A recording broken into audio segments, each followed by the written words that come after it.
Hello दोस्तों आज इस वीडियो में मैं केमिस्ट्री के टॉप 10 क्वेश्चन बताने वाला हूं और उससे रिलेटेड कुछ फैक्ट भी बताने वाला हूं जो आने वाले एग्जाम के लिए बहुत ही इम्पोर्टेंस है। तो चलिए दोस्तों वीडियो को शुरू करते हैं। इससे पहले दोस्तों अगर आप हमारे चैनल पे पहली बार आए तो हमारे चैनल को सब्सक्राइब कीजिए और बेल आइकन को प्रेस कीजिए और अपने फ्रेंड को शेयर कीजिए। तो चलिए दोस्तों वीडियो को शुरू करते हैं बिना किसी देरी के।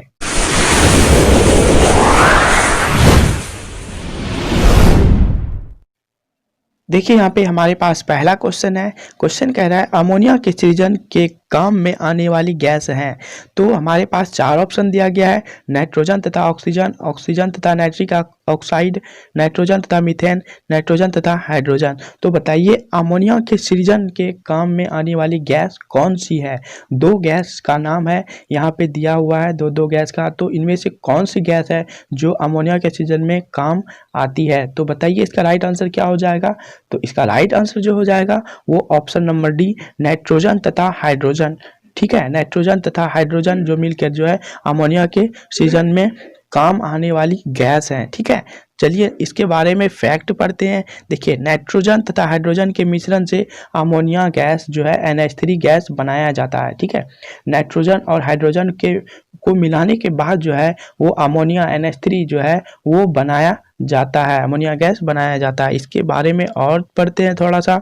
देखिए अमोनिया का औद्योगिक पैमाने पर उत्पादन जो है ये हैबर विधि द्वारा किया जाता है। ठीक है, ऐसे क्वेश्चंस पूछा भी जाता है कि अमोनिया का औद्योगिक पैमाने पर जो है वो उत्पादन किस विधि द्वारा किया जाता है। तो वो हैबर विधि द्वारा किया जाता है। और इसके बारे में कुछ जान लेते हैं। तो अमोनिया का जो है उपयोग वो कहाँ पे किया जाता है। तो अमोनिया का उपयोग जो है वो रेफ्रिजरेटर, यूरिया निर्माण इत्यादि में किया जाता है। ठीक है, चलिए नेक्स्ट क्वेश्चन देखते हैं।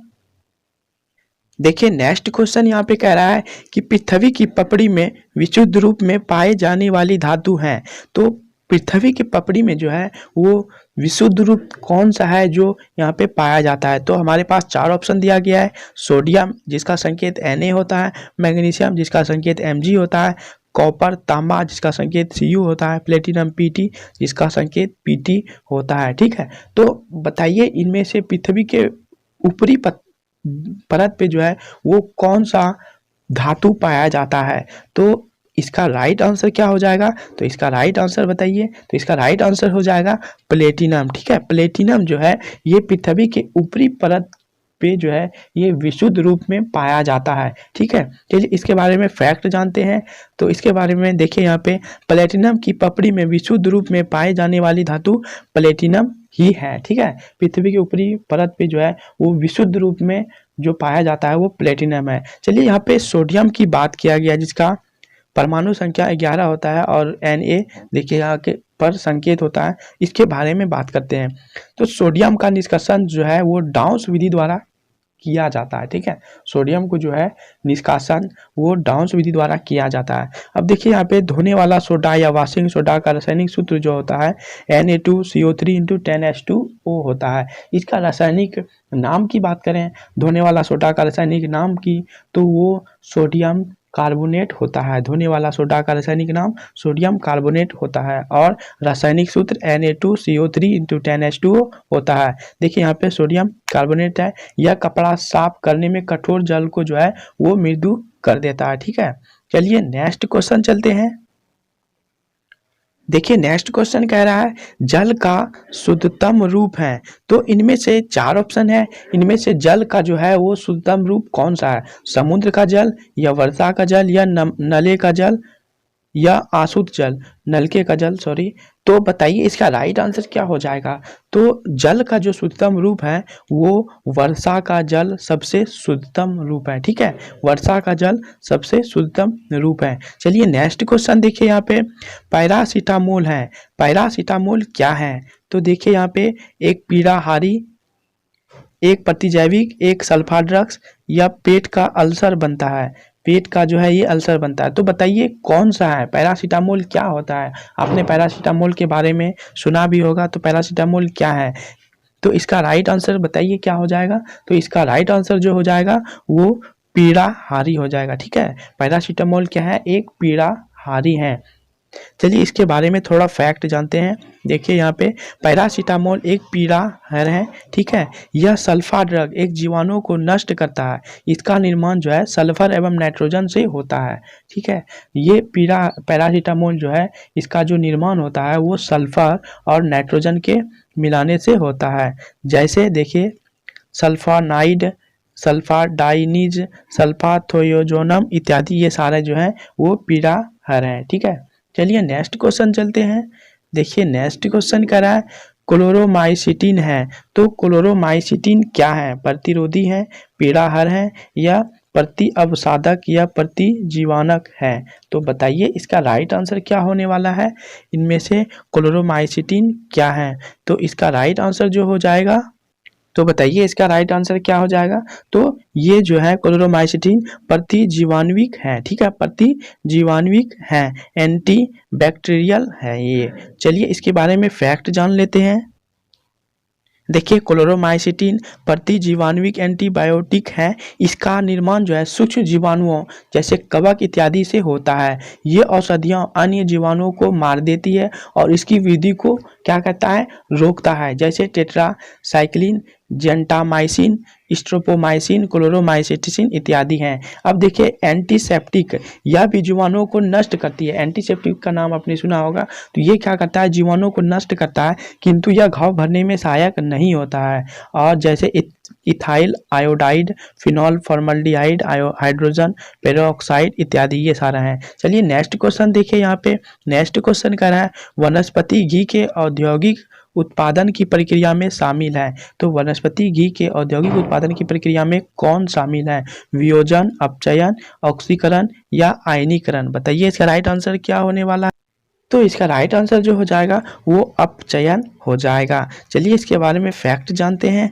वनस्पति घी के औद्योगिक उत्पादन की प्रक्रिया को अपचयन कहते हैं, ठीक है। वनस्पति घी जैसे डालडा हो गया, ठीक है, ये सारा चीज़ को जो है हम अपचयन विधि से जो है इसका उत्पादन करते हैं। इसमें उत्प्रेरक के रूप में निकिल का प्रयोग किया जाता है, ठीक है।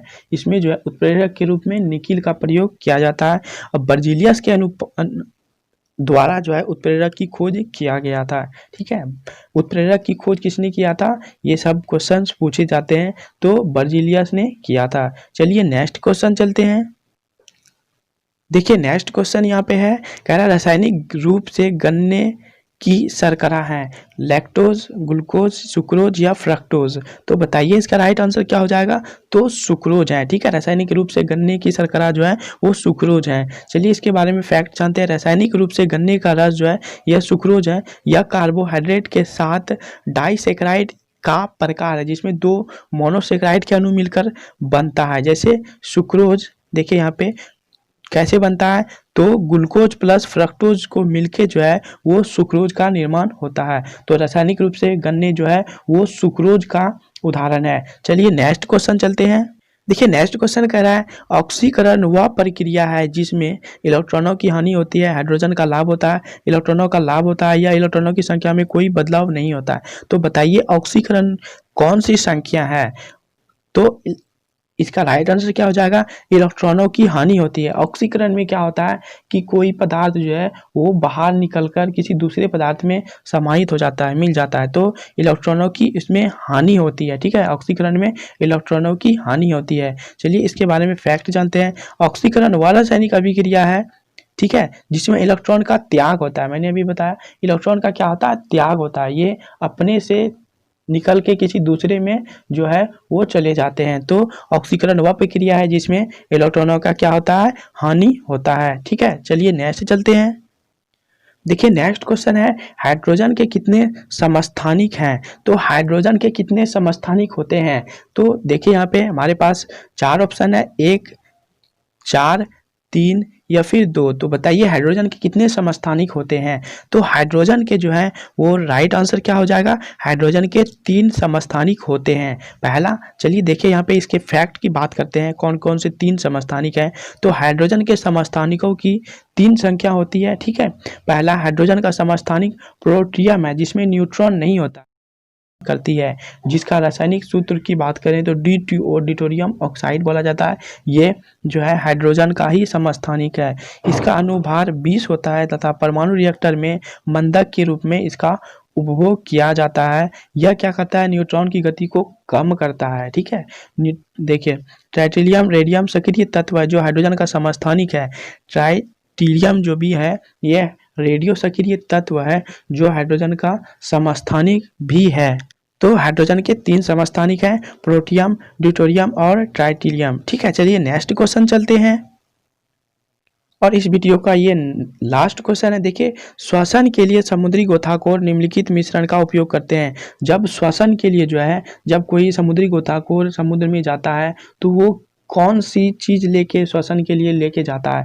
पहला है ऑक्सीजन तथा कार्बन डाइऑक्साइड, हाइड्रोजन तथा ऑक्सीजन, ऑक्सीजन तथा नाइट्रोजन, ऑक्सीजन तथा हीलियम। तो बताइए इसमें से कौन सा राइट आंसर है।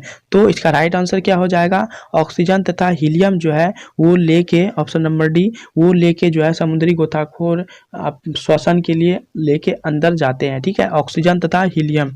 चलिए इसके फैक्ट पढ़ते हैं। श्वसन के लिए जो है समुद्री गोताखोर ऑक्सीजन तथा हीलियम मिश्रित वायु का उपयोग करते हैं। हीलियम और ऑक्सीजन जो है ये मिला हुआ रहता है, तब समुद्री गोताखोर जो है उसे श्वसन के लिए समुद्र के अंदर ले जाया जाता है। तो मैं उम्मीद करता हूँ कि दोस्तों वीडियो आपको ये बहुत ही अच्छा लगा होगा। अगर अच्छा लगा तो हमारे चैनल को सब्सक्राइब कीजिए, क्योंकि ऐसे ही वीडियो आपको इस चैनल पे मिलेंगे। तो चलिए दोस्तों मिलते हैं नेक्स्ट वीडियो में, तब तक के लिए बाय बाय।